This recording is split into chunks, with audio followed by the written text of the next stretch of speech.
Bonjour à tous, je suis Thomas Auguier, consultant BI chez Cross à Genève. Bienvenue dans cette vidéo qui a vocation à vous présenter le modèle de données sur lequel nous allons travailler lors de prochaines vidéos concernant la présentation des outils BI du marché.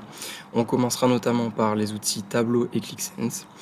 Et on verra deux sortes de facettes des outils, notamment l'intégration des données et ensuite la restitution des données avec la création de différents KPI et de data visualisation.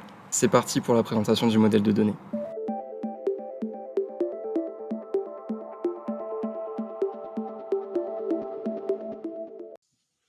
Alors voici le modèle de données.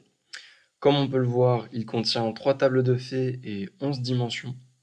Parmi les 3 tables de faits, il y en a 2 qui peuvent être regroupées ensemble, qui sont Fact Internet Sales et Fact Reseller Sales, puisqu'elles représentent en fait le même fait, c'est-à-dire une vente.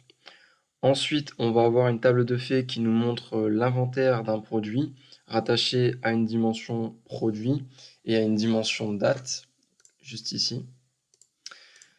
Et cette dimension produit est elle-même rattachée à une sous-catégorie de produits et à une catégorie de produits, ce qui nous permettra de voir potentiellement aussi les ventes, puisque la dimension produit est rattachée à Reseller et à Internet Sales.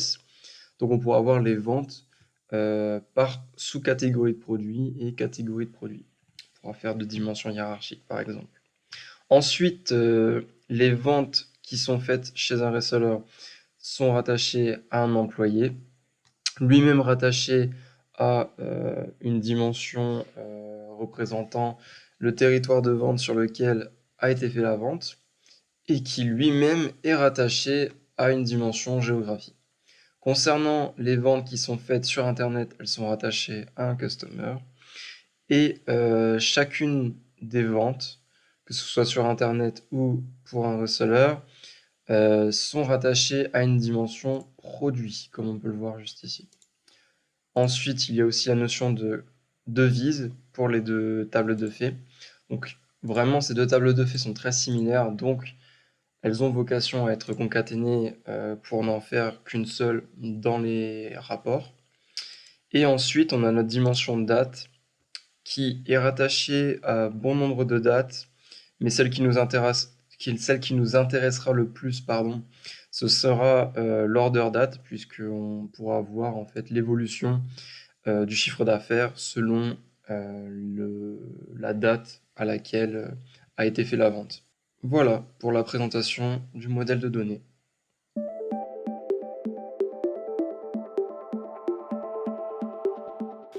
Petit aparté concernant l'objectif des vidéos à venir, elles vous présenteront plusieurs outils BI du marché et cela en 2 parties. La première partie s'intéressera à l'intégration des données et à la modélisation. La deuxième partie consistera à restituer les données et donc à créer des KPI et des graphiques. Chacune des vidéos sera faite par un débutant puis par un expert et toujours en 15 minutes. Concernant l'intégration des données, elle sera toujours basée sur le même modèle de données et on essaiera de modéliser correctement l'ensemble des tables que j'ai pu vous présenter dans cette vidéo. Pour la partie restitution des données, avec l'aide des données modélisées dans l'outil, on pourra produire l'ensemble des KPI et graphiques suivants.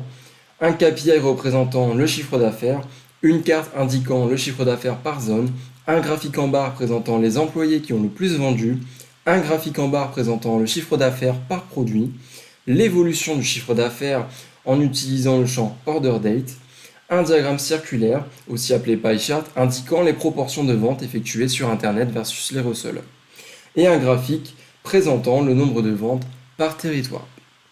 Voilà pour les objectifs des vidéos à venir. C'est donc la fin de cette vidéo, je vous remercie pour votre attention, n'hésitez pas à partager et à liker cette vidéo, et je vous dis à très bientôt.